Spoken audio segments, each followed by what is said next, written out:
কারণে আসা আজকে চার্জ ছিল, আমরা অপরাধী কিনা জিজ্ঞাসা করেছি। আমরা বলেছি আমরা কোনো অপরাধ করি নাই, কোনো অন্যায় করি নাই, এই কথা আমরা বলেছি। এরপরে নেক্সট ডেট দিয়েছে, নেক্সট ডেটে গিয়ে যাওয়া হবে।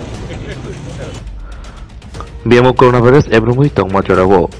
Coronavirus nebagi kerong raida khajak tongmano sebayo hinei dormanago kokri radamuni yakse bodolni khoroksini adoni shakao abrongni bishokotongo hasini kazam montrikra Manik Sarkar kazam montri Badal Choudhury yakse bodolni adok pabitrokor Manik de Shankar Prasad Dotto khoboi koboni adokrok asala saltang Tripura hankoro dormanago brongni mamla kasajauka কারণে আজকে এই কোর্টে আসা হলো।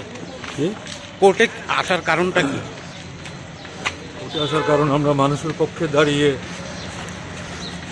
সরকারের জনবিরোধী ভূমিকার বিরুদ্ধে Covid পরিস্থিতিতে এবং অর্থনৈতিক অবস্থার যে সংকটজনক পরিস্থিতি তার বিরুদ্ধে আন্দোলন করতে গেছি। তার জন্য তারা আমাদের বিরুদ্ধে মামলা সাজিয়ে নিয়ে এসছে। কোর্ট আজকে কি বলেছে স্যার? তো কিছু বললো না, কোর্ট কিছু বলেনি। আমাদের তো 5 মিনিট মাত্র রাখতে।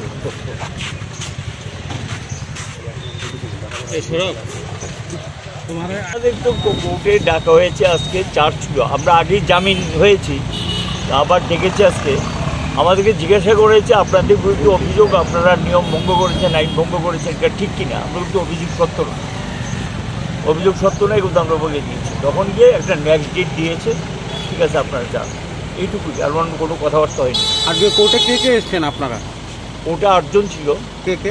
পবিত্র মেম্বার মানিক সরকার, বাদল চৌধুরী, তারপরে আমি ছিলাম, শঙ্কর দত্ত, পবিত্রকর, রমা দাস, কৃষ্ণরক্ষিত, মধুসূদন দাস, 8 জন। সময়ে তো আমরা মানুষের দাবি নিয়ে কথা বলেছি। পুলিশ তো কোনোদিনও অনুমতি দেয় না, তবে পুলিশ তো অসহযোগিতা তখন করেনি। মিটিং টিটিং হয়ে যাওয়ার পরে পুলিশ একটা কেস দিয়ে দিয়েছে কোর্টে, এই হলো ব্যাপার। আজকে আমরা এখান থেকে জাস্ট এই আজকের তারিখ ছিল, সেই তারিখে আমরা এসেছি। বাস 26/8/2020 ওই সময়ে জনগণের বিভিন্ন সমস্যার দাবি নিয়ে সিপিআইএম পার্টির নেতৃত্ব এবং কর্মীরা একটা প্রোগ্রাম করে প্যারাডাইজ। এই প্রোগ্রামটা আইনসঙ্গতভাবে যা যা করা, সমস্ত পুলিশ কর্মীদের জ্বালানো ইত্যাদি সমস্ত করা হয়েছে এবং কোনো প্রকার আইন লঙ্ঘন করা হয়নি।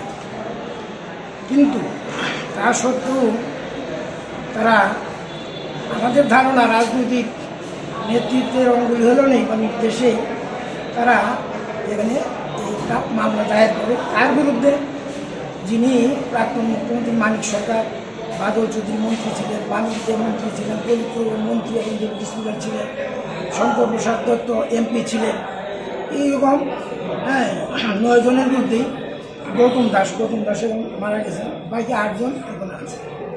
এই যে পুলিশ এক অমান্য করেছে, কোভিডের সময় কোভিড বিধি লঙ্ঘন করে সেখানে প্রোগ্রাম করেছে, এই সমস্ত অভিযোগ এনে ওরা এই মামলাটা দায়ের করেছে। এবং এই মামলা মূলত সারবস্তু কিছু নেই। আমরা বিশ্বাস করি এই মামলা বিচার পর্ব শেষ হলে তারা বাদীপক্ষকে প্রমাণ করতে পারবে না যে এই আসামিরা কোনো অপরাধ করেছে বা আইন ভঙ্গ করেছে।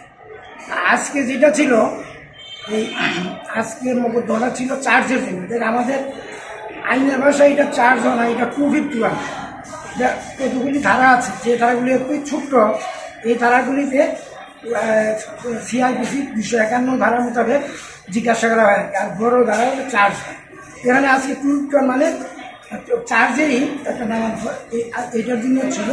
তো আজকে চার্জ গঠন হয়েছে, ওদের জিজ্ঞেস করেছে যে আপনাদের এই অভিযোগ আছে, আমরা সবাই বলছি যে আমরা নির্দোষ, আমরা কোনো অপরাধ করি নাই।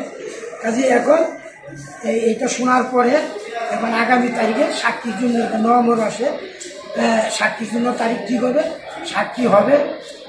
এবং সবচেয়ে ঘটনা হচ্ছে এখানে কোনো পাবলিক সাক্ষী, যে একজন সাক্ষী এখানে দিয়েছে সব পুলিশের লোক, নিজেদেরই লোক, অর্থাৎ পাবলিক সাক্ষী পাবে কোথায়? আইন অমান্য করলে বা আইন লঙ্ঘন করলে তবে তো সাক্ষী পাবে। আমরা মনে করি রাজনৈতিক উদ্দেশ্য প্রণোদিতভাবেই ওদেরকে বিরুদ্ধে একটা মিথ্যা মামলা দায়ের করছে এবং মিথ্যা মামলা উঠে তারা প্রমাণ করতে আমরা মনে করি এইটাই ছিল আজকে।